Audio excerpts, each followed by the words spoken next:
Hola, espero que estén bien. Bueno, este es el repaso para la prueba semestral de quinto básico. Por ello, va a ser breve el video, no va a ser tanto. Y esto es lo que vamos a revisar. Entonces parto primero indicándoles que lo primero que vimos en este segundo semestre fue la diferencia que había entre la colonia, perdón, la época de la conquista y la colonia. Así que en este caso, voy a ir con el lápiz color blanco. Y hacemos, bueno, en este caso ahora mejor, hacemos una línea de tiempo. Bueno, y en esta línea de tiempo nosotros aquí vamos a dividir en varias secciones la historia de Chile. Pero en la historia de Chile, generalmente tenemos aquí una época que se llama conquista y una época que se llama colonia. ¿Bien? Luego viene algo que se llama independencia. Y eso va a suceder entre el año 1810 y 1818. Y el hecho es que a nosotros nos interesa este lado de acá. Bueno, la conquista generalmente se indica como año de inicio la fundación de Santiago. Eso se marca como inicio de la conquista, la fundación de Santiago.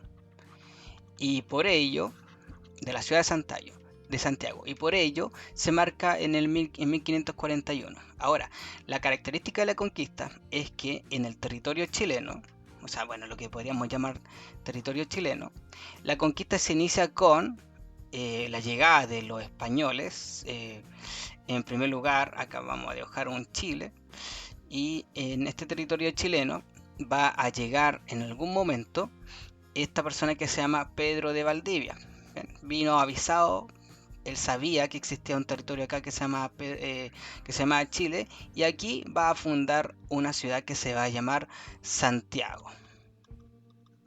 El objetivo de Pedro de Valdivia era que el sur de lo que es el Chile se transformase en un punto que él pudiera decir que es parte de su conquista. Entonces, lo que a él le interesa a Pedro Valdivia no es el oro, sino que lograr conseguir una victoria importante para su familia, su honor, para él mismo. Él buscaba gloria, no buscaba una riqueza en específico. Él ya tenía una riqueza en Perú, pero se arriesgó a venir desde el virreinato del Perú, se arriesgó a venir hasta Chile para tratar de hacer algo imposible, que era conquistar el territorio chileno. ¿Y por qué era algo imposible? Porque acá habían un grupo de resistencia de pueblos que se llaman mapuches o araucanos. Entonces su objetivo era conquistar. Para ello, en el concepto antiguo de conquista, significaba fundar ciudades. Entonces comenzó a fundar ciudades. Ese es el objetivo de la conquista, ir fundando ciudades. Fue avanzando hacia el sur, y a medida que iba avanzando hacia el sur iba fundando ciudades. Esa es la característica de la conquista, la fundación de ciudades. Fundación de ciudades. Esa es la característica de la conquista. Ahora, ¿por qué hay una época que se llama después colonia? Bueno, esta época se llama colonia porque luego de esto Pedro Valdivia va a morir en una batalla, y van a venir otros gobernadores que van a tratar de seguir avanzando hacia el sur, y se van a encontrar con este grupo de mapuches que le van a poner una gran resistencia a los españoles.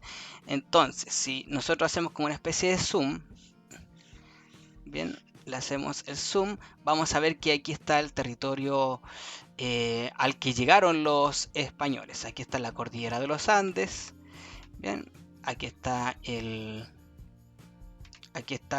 Océano Pacífico, bien, y acá hay un territorio que está dominado por un río. Este río se llama río, ¿cómo se llama?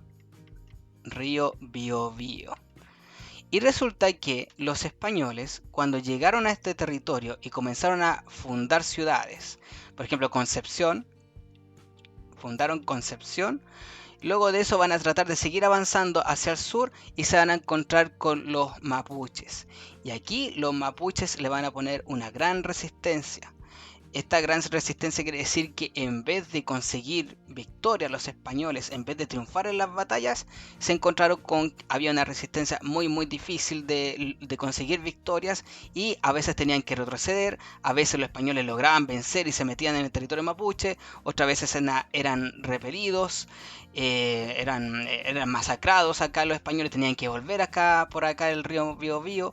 Entonces va a llegar un momento en que en 1598 una gran cantidad de mapuches va a comenzar a avanzar y van a empezar a atacar las ciudades.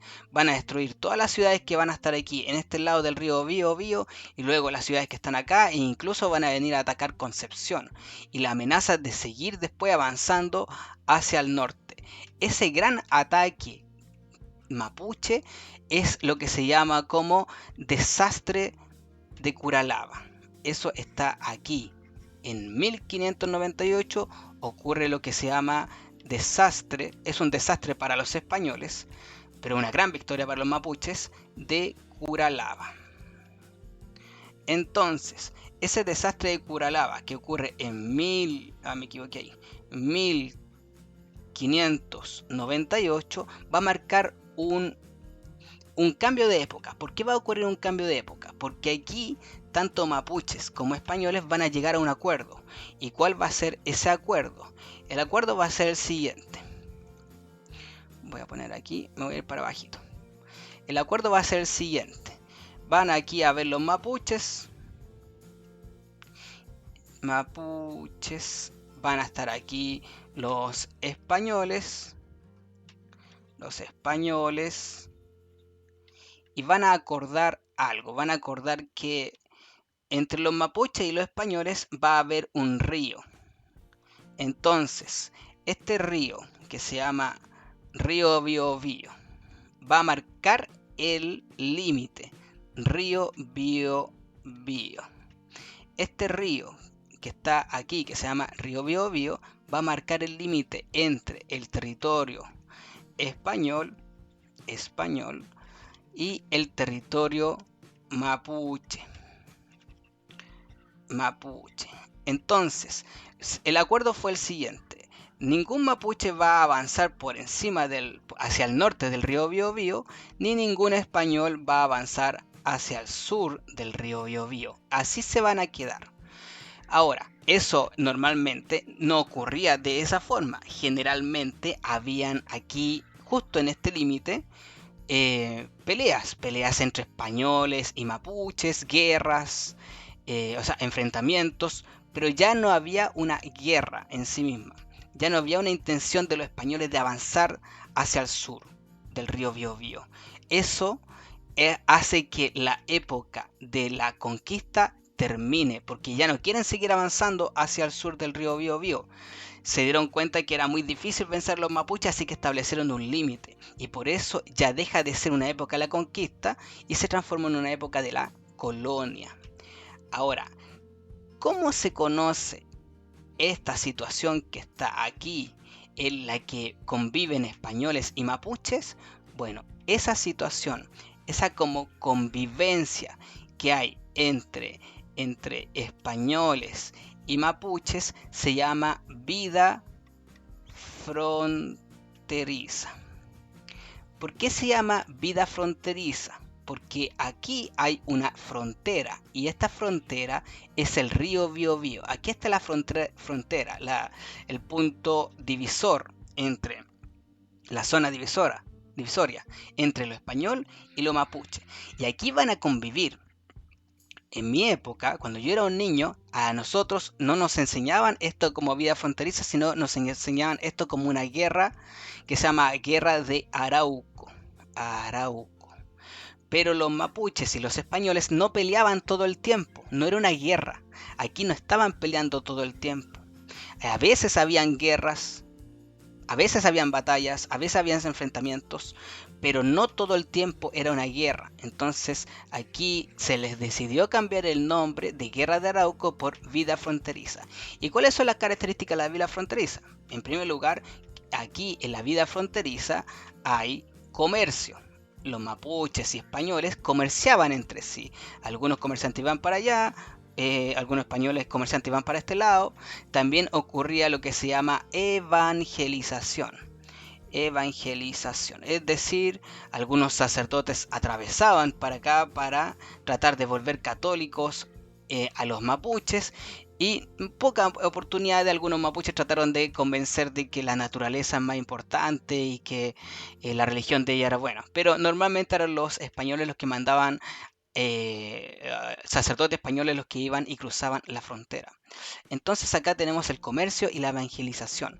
Y además de eso, a veces teníamos enfrentamientos. Algunos enfrentamientos eran los malones, y a veces tenían el nombre de malocas. ¿Cuál es la diferencia? La diferencia es que a veces los españoles iban a capturar indígenas, entonces se metían en territorio mapuche, atacaban un pequeño pueblito y ese pueblito después lo atacaban, y de ahí sacaban algunos prisioneros que después se llevaban a las ciudades españolas donde los ponían a trabajar y los volvían trabajadores obligatorios, no esclavos, porque no existía la figura de esclavitud. Pero en este caso, si un español era atacado por un mapuche, entonces ahí sí se podía capturar a este mapuche, y sí, ahí sí se le podía convertir en un esclavo. Pero no era común el término esclavitud, era más común el término de encomienda. La encomienda era el nombre que recibían antes los mapuches que se ponían a trabajar en pueblitos españoles o en el campo de algún español. Pero eso no lo pasamos como encomienda en este caso. Ahora, comercio, evangelización, malones y malocas. A veces los españoles atacaban a pueblitos y a veces los mapuches atacaban a pueblos españoles y capturaban algunas personas, se llevan algunas mujeres, se llevan algunos víveres, objetos de los españoles, etcétera. Y después se volvían para acá. Entonces era un ataque mutuo, pero que no era una guerra, porque no se trataban de dos ejércitos luchando entre sí, sino que a veces se metían un grupo de soldados para atacar un pueblito mapuche, y otras veces se metían un grupo de guerreros mapuches para atacar un pueblo español. Esos son los malones y las malocas. Entonces, ¿por qué esto ya no se llama Guerra de Arauco? Porque no están en constante guerra y ahora se llama vida fronteriza. Y esta vida fronteriza va a ocurrir durante toda la época colonial. Va a ocurrir durante toda la época colonial. Y la época colonial nosotros tenemos que entenderla como esa época que estuvo entre el año 1598, que fue cuando dejaron de avanzar los españoles conquistando territorios, y el año 1810, que va a ser cuando se forma la primera junta de gobierno y se va a declarar la obediencia al rey, pero el gobierno propio chileno. Entonces, esta es la época colonial. Ahora, ¿cómo era la característica de la época colonial? La época colonial se caracteriza porque había una pirámide social. Y en esta pirámide social habían personas que estaban en esta parte de abajo, y que eran conocidas como los esclavos. Esclavos. ¿Había esclavitud? Sí, en Chile, pero generalmente había otro término para hablar de la esclavitud de los indígenas mapuches. Aquí también se trajo afrodescendientes, gente de África que fue traída como esclavo. Luego de esto seguían los campesinos. Y luego de esto seguía la gente que ya tenía un mayor capacidad económica, como artesanos, comerciantes.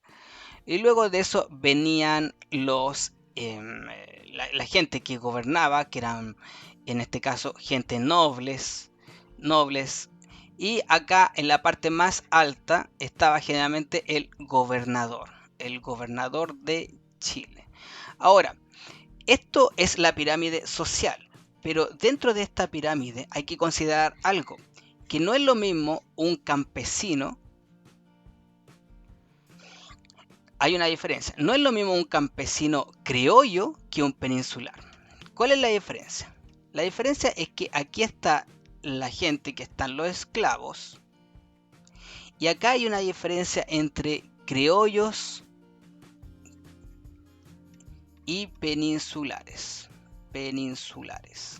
¿Quiénes son los peninsulares? Los que vienen de España. Vienen de España. es la península de España, porque España se encuentra en Europa y en esta puntita de acá se encuentra España. Eso es una península.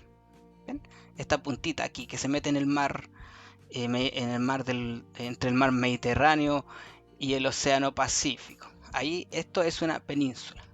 Entonces, los que vienen de España y que llegan a América, esos se conocen como peninsulares. Y la gente que nace en América se conocen como criollos. Entonces, un peninsular es mucho más importante que un criollo. Como les decía yo en clase, si va caminando un peninsular y se encuentra con un criollo, el peninsular puede decirle que a un criollo que se corra para el lado porque yo voy caminando para allá, o el peninsular si choca con el criollo, jurídicamente el peninsular tiene más ventajas, es decir, si este peninsular acusa a este criollo de que este criollo le pegó, entonces el criollo se va a la cárcel. Pero si este criollo acusa al peninsular de que este peninsular le pegó, ahí se hace una investigación y es muy poco probable que el peninsular se vaya a la cárcel, porque los peninsulares tienen más ventajas. Entonces, entre los campesinos habían diferencias entre ser un criollo y un peninsular. Lo mismo pasa con los artesanos. Hay una diferencia entre ser un artesano criollo y un artesano peninsular. Entre los nobles no hay problemas porque todos los nobles son peninsulares. Todos los nobles son gente que viene de Europa. Ahora, ¿qué pasa si un noble tiene un hijo que nació acá en Chile? Sigue siendo noble. Sigue siendo noble. Pero con el tiempo, dentro de los mismos nobles va a haber una diferencia. Y ahí se va a notar más los nobles que son criollos que son los peninsulares. Entonces va a haber una gran pelea entre los mismos nobles porque van a haber unos que van a decir que yo soy noble y otro le va a decir yo también soy noble pero yo soy peninsular y tú no.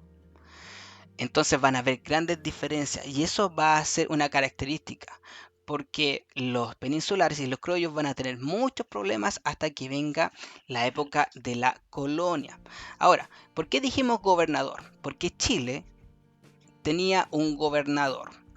Chile no tenía un virrey, el territorio de Chile no tenía un virrey. ¿Y por qué no tenía un virrey? ¿Por qué no tenía un virrey? Porque el virrey tiene un virreinato.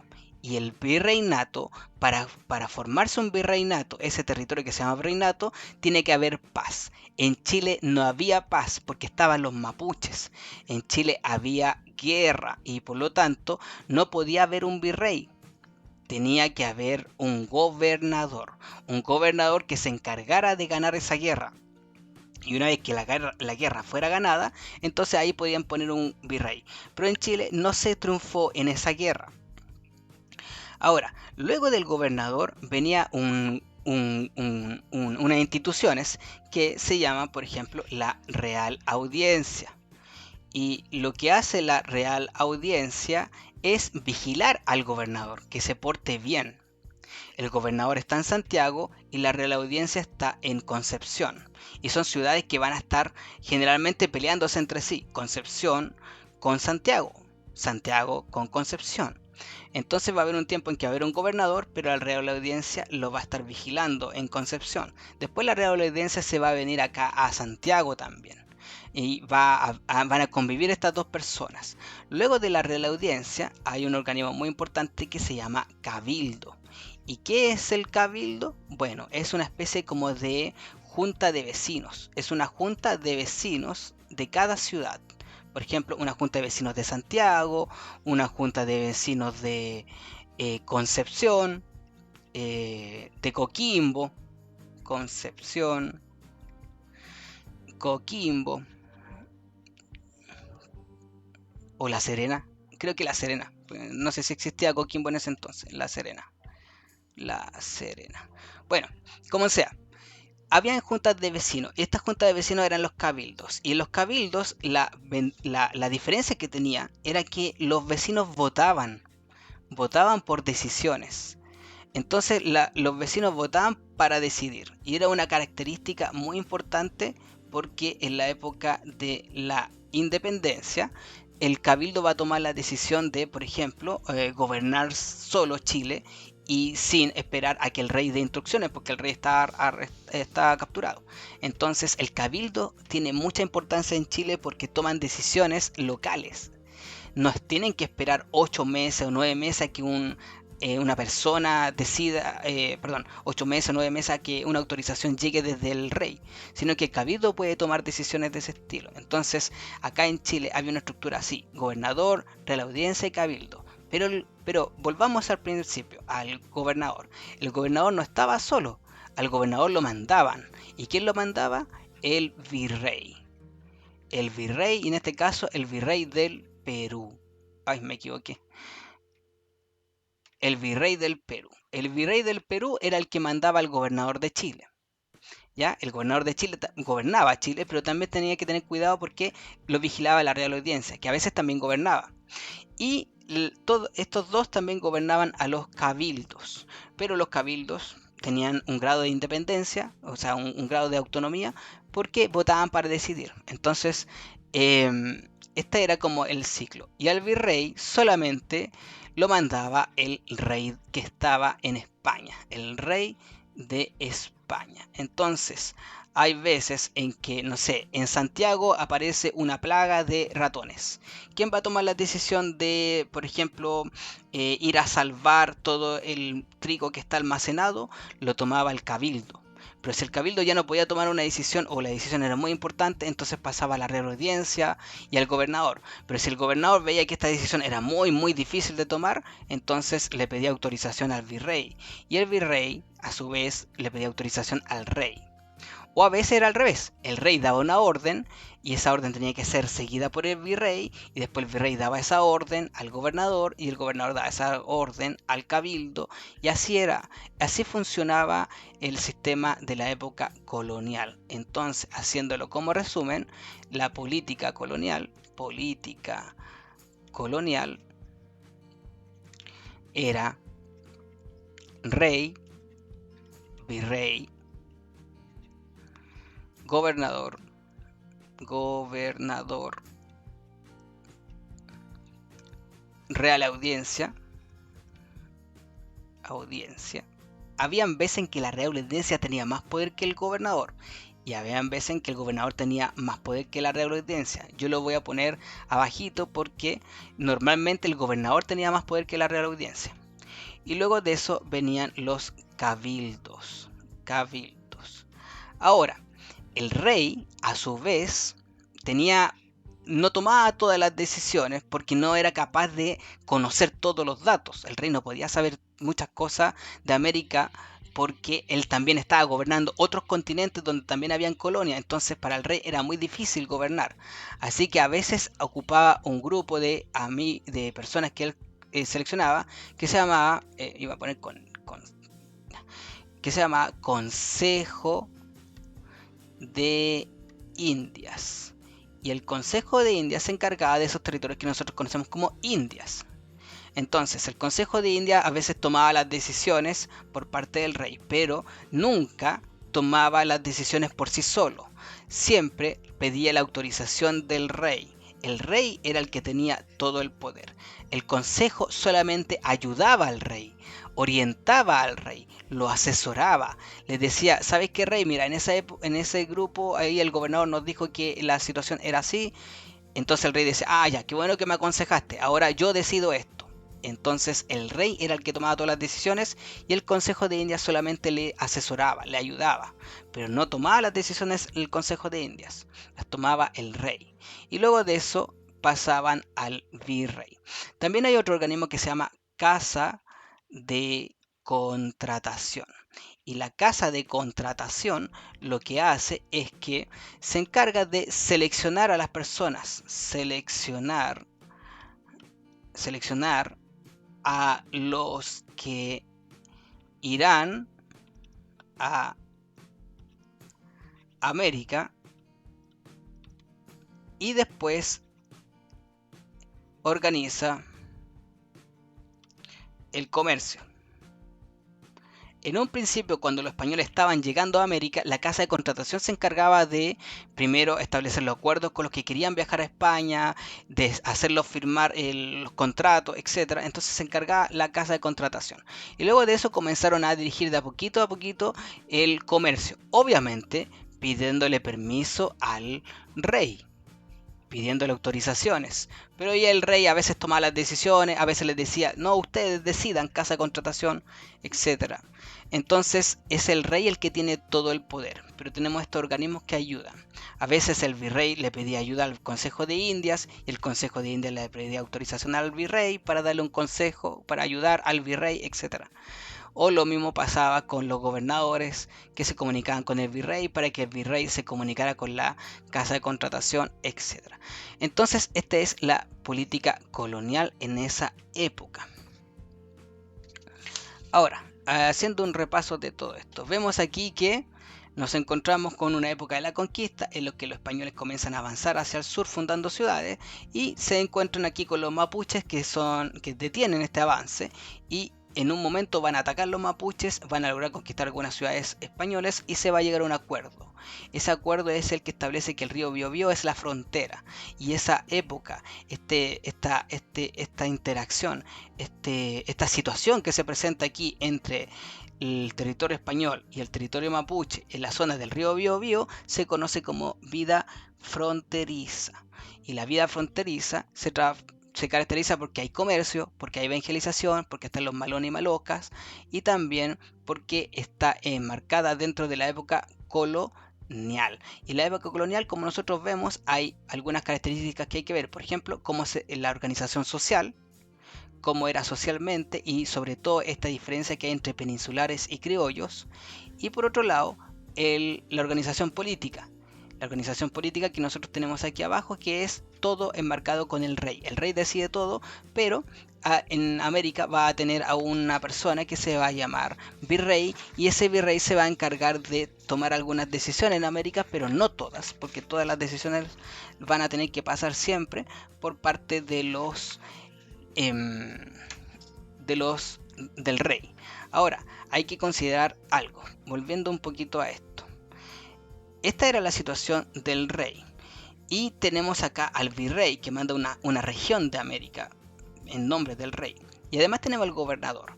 Y hay que hacer una diferencia entre virrey y gobernador. No hay en Chile un virrey porque no hay paz, sino que están en guerra. En guerra, entre comillas, porque ya vimos que no hay una guerra, sino que es una vida fronteriza. Y por ello, como no hay paz, hay un gobernador. Y nuevamente, para repasar, porque entra mucho en la prueba semestral, la vida fronteriza se trata de esto: comercio, evangelización, malón y maloscas. Y voy a agregar algo que se llama, lo voy a poner aquí, se llaman parlamentos. ¿Qué son los parlamentos? Es cuando se juntaban los españoles con los mapuches.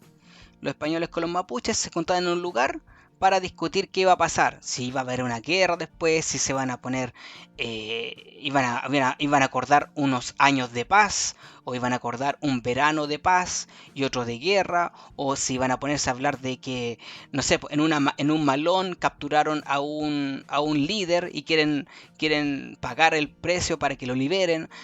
Para eso servían los parlamentos, para tomar esa serie de acuerdos.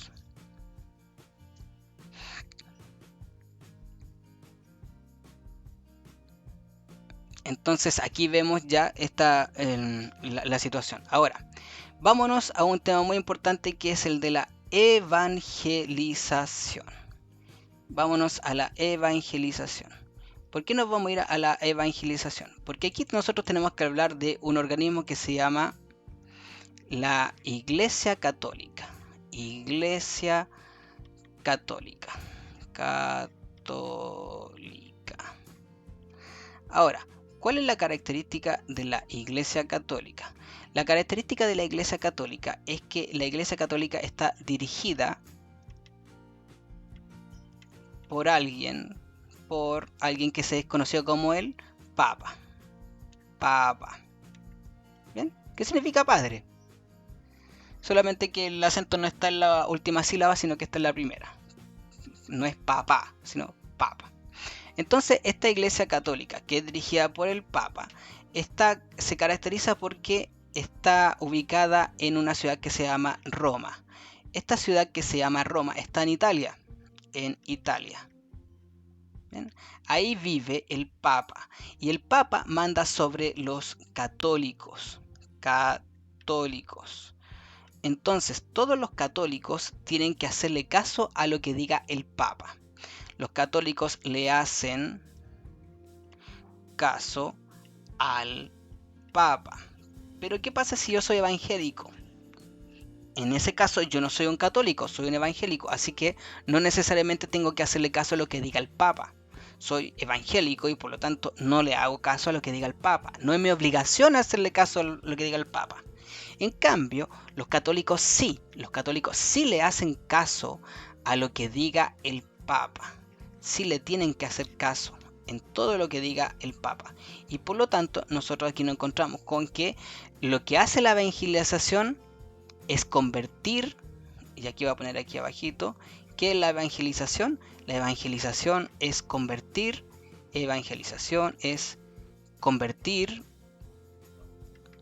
en católicos a las personas. Entonces, la evangelización lo que hace hacer es que se empiezan a convertir en católicos a los indígenas mapuches, que se conviertan en católicos a los em, a la gente que venga de otros lugares, de otros países, incluso personas que vienen de otra religión se les convierte en católicos y ahí produce un proceso de evangelización. No es lo mismo decir evangelización que evangélico. Evangélicos son grupos religiosos que van a surgir después y que no necesariamente le hacen caso al Papa. Antiguamente la palabra evangelización es para el proceso en el que la Iglesia Católica va a empezar a convertir en católico a las personas. ¿A través de qué? A través de sacerdotes. Los sacerdotes llegan a América y comienzan a fundar sus propias iglesias. Entonces un sacerdote viene a fundar una iglesia. Bien, tiene una iglesia ahí y en esta iglesia viene la gente, entonces a veces van donde los indígenas y los indígenas les dicen, ¿saben qué? Hay un Dios que se llama Dios y ese Dios que se llama Dios es súper bueno, entonces por favor, personas, conviértanse en católicos y aquí el sacerdote los va a ir convirtiendo en católicos y se van a ir yendo a la iglesia. Ahora, hay una ventaja con ser católico en esta época, que si tú eres un indígena y eres católico, no te pueden tomar como un esclavo. Entonces mucha gente, muchos indígenas se convirtieron en católicos para evitar convertirse en esclavos, para evitar que los convirtieran en esclavos. Bien, entonces eso es lo que tenemos, sacerdotes.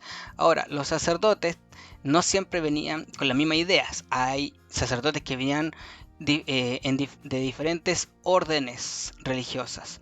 Y por ejemplo, hay sacerdotes que no dice ahí religiosas. Ahora va a decir religiosas. Órdenes religiosas. Entonces hay sacerdotes que son de órdenes religiosas, como por ejemplo los agustinos. Los agustinos que por ejemplo tienen un estilo de ir a convertir a los indígenas y les hablaban en su idioma, o sea, en el idioma español, y los trataban de convertir en el idioma español y los indígenas no entendían nada de lo que decían. Pero, por ejemplo, estaban otros que eran los jesuitas, y los jesuitas iban a donde los pueblos indígenas y aprendían, o sea, construían una casita en el pueblo indígena, se metían a vivir con los indígenas, aprendían las costumbres de los indígenas, aprendían el idioma de los indígenas y de ahí comenzaban a evangelizar. Entonces habían diferentes formas de ir a evangelizar y esas formas eran de acuerdo a la orden religiosa. Bien, eso no lo vimos tanto en las clases, así que no va a entrar con tanta profundidad en la prueba semestral. Bueno, ¿y qué hacían estos mapuches? Generalmente un mapuche tenía una casita, y esta casita, ahí una ventanita y una puerta, y aquí había unas pajitas, y esta casita era de barro, eso era una ruca, como se conoce, una ruca. Bien, y ahí generalmente los mapuches tenían un campo y ahí tenían algunas verduras y normalmente su economía era local, o sea, ellos comían lo que cultivaban ellos mismos. Generalmente eran así los mapuches, no cultivaban con grandes campos, grandes extensiones, como para ir a meter toda esa gran cantidad de comida que les sobra en una carreta. No, ellos simplemente cultivaban un trocito pequeñito y ese trocito pequeñito les servía a ellos para alimentarse. Bueno, todo eso va a cambiar cuando llegue la época de la independencia. Y eso va a ocurrir en el año 1810-1818. ¿Por qué digo 1810 y 1818? Porque aquí va a ocurrir algo que se llama Junta de Gobierno y aquí en el 1818 se va a producir lo que se llama independencia. Y en la independencia van a formarse nuevas ideas y una de las ideas que se va a acabar va a ser la idea de la diferencia entre peninsulares y criollos. Antes había una gran diferencia, ¿se acuerdan? Un peninsular tenía mayor derechos que un criollo. Después con la independencia eso se va a acabar. Y van a pasar muchos años hasta que aparezcan unas cosas que se llaman derechos humanos. Derechos humanos. Y eso va a ocurrir en un año. Van a pasar, como les digo, muchos años en el año 1947, creo, no recuerdo muy bien, se me olvidó. Va a ocurrir eso, 48, perdón, 48, 1948. Y en ese año van a firmarse los derechos humanos. ¿Cuáles son los derechos humanos? Son derechos que protegen a las personas, que protegen a las personas, a las personas. Y esos derechos tienen características. Por ejemplo, el primero, el derecho humano, perdón, los derechos humanos tienen características. Y uno de estos derechos es el intrínseco. Intrínseco. ¿Y qué es un derecho intrínseco? O sea, ¿qué quiere decir que los derechos humanos sean intrínsecos? Quiere decir que cada persona, por ser humano, ya tiene derechos. O sea, no importa si esta persona vive en el planeta Marte, si es un político, si es un sacerdote, si es un esclavo, no importa, esa persona tiene derechos humanos. Además de eso, los derechos son irrenunciables. Irrenunciables. ¿Qué quiere decir que sean irrenunciables? Que una persona no puede renunciar a sus derechos. Es decir, por más dinero que le paguen, por ejemplo, yo te pago a ti 30 millones de pesos para que tú renuncies a tus derechos, esa persona, aunque quiera aceptar ese dinero, no lo puede aceptar porque nunca va a perder sus derechos humanos. Aunque lo acepte, esa persona no puede renunciar a sus derechos humanos. Tiene derechos humanos y son irrenunciables. Incluso si esta persona, por ejemplo, hay una persona que está sosteniendo un gatito, ¡miau! Ahí está el gatito. Y ese gatito, esta persona está diciendo, yo voy a matar a este gatito si tú no renuncias a tus derechos humanos. Esta persona no puede renunciar a los derechos humanos, aunque torturen al gatito. ¿Por qué? Porque los derechos humanos son irrenunciables. Además de estos son universales. ¿Qué quiere decir universales? Quiere decir que todas las personas en todos los lugares tienen, todas las personas tienen derechos en todos los lugares.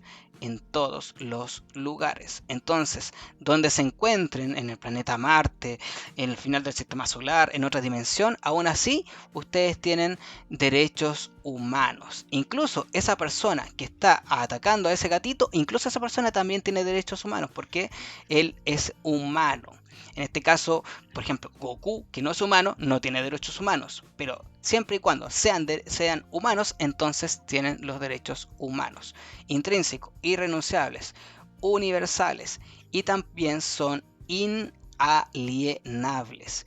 ¿Qué quiere decir que los derechos sean inalienables? Quiere decir que no se los pueden quitar, no se pueden quitar. Por ejemplo, por alguna extraña razón, aparece un rey en Chile, se acaban los presidentes y aparece un rey, y este rey dice, desde ahora nadie tiene más derechos humanos, eso no se puede. Los derechos son inalienables. Un país, mientras exista y haya firmado la Carta de los Derechos Humanos, siempre va a tener derechos humanos. No se pueden quitar. No puede venir otro país a quitarle los derechos humanos a los habitantes de un país. No se puede. El Papa, si dice desde ahora todos los católicos no tienen derechos humanos, no se puede. No se pueden quitar. Los derechos humanos están por sobre cualquier gobierno. Y eso también es importante porque los derechos humanos son progresivos. ¿Qué quiere decir eso? Que una vez que un país firma los derechos humanos, no se puede retractar. ¿Qué quiere decir que no se puede retractar? Que si un país como Chile firmó los derechos humanos en 1948, Chile nunca va a poder decir que se sale de los derechos humanos o que se sale del sistema de protección de los derechos humanos. Siempre van a haber derechos humanos una vez que el país ya firmó, porque fue un compromiso que se hizo para siempre. Y ese compromiso es una firma que no puede ser retractada, que no se puede revocar. Esa firma es para siempre. Por lo tanto, los derechos humanos son progresivos y quiere decir que un país que lo firmó ya no los puede cambiar. Y lo que sí puede, lo que incluye también que sean progresivos es que si los derechos humanos van mejorando, se aplican también automáticamente al país. Si hay algún cambio en los derechos humanos de parte de la Organización de las Naciones Unidas, entonces también va a ser aplicado en Chile. Eso quiere decir que sean progresivas. Y estas son las características de los derechos humanos. Bien, ahora, todos tenemos derechos humanos, ¿bien? Pero no hay que confundir derechos humanos, voy a ponerlo aquí, no hay que confundir derechos humanos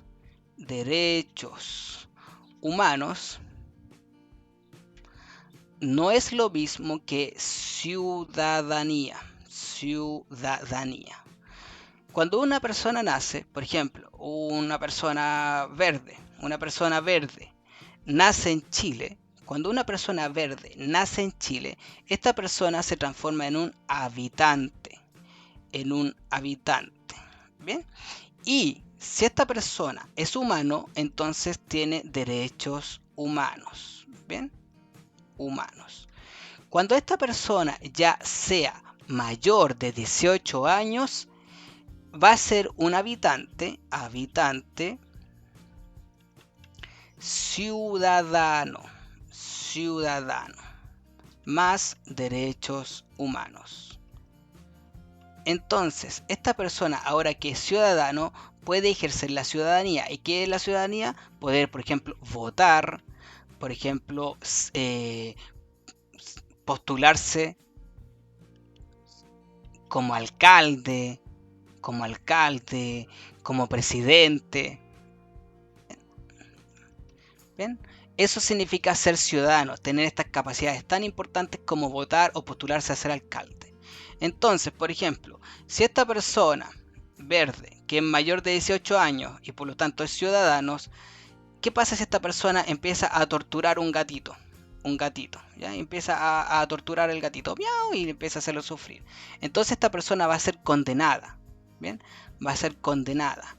Y lo que va a perder esta persona, muy probablemente, si es que su tortura es muy fuerte con el gatito, es que va a ser condenada a más de 5 años, mayor de 5 años. Y si es condenada a más de 5 años y un día a la cárcel, entonces pierde su ciudadanía.